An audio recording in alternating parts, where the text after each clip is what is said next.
Friday the 3rd of November, and we are playing around with a little Crimper roller courtesy of Cotswold seeds, so massive thank you to them.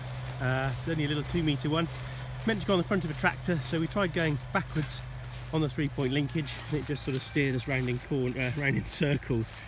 So we thought we would just pop it on the 3-point linkage and go forwards.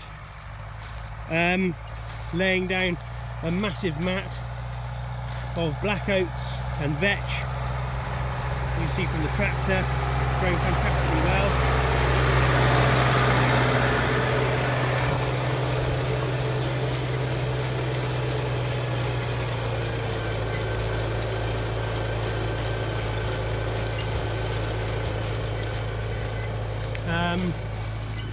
And the idea of those blades that are going round actually crimp the plant, and you can just see there behind my finger that there's a crimp there. So we shall see what sort of effect this has in terms of cover crop destruction.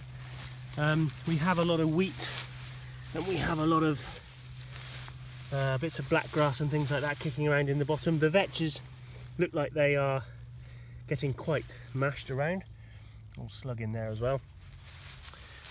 Not sure about, well, those oats there are getting pretty crimped, but we should just see what effect it has on some of these plants that are potentially a bit more resilient down in the bottom at the base of the cover crop, as to see whether this works as an alternative method of cover crop destruction. We'll come back and have another look in due course.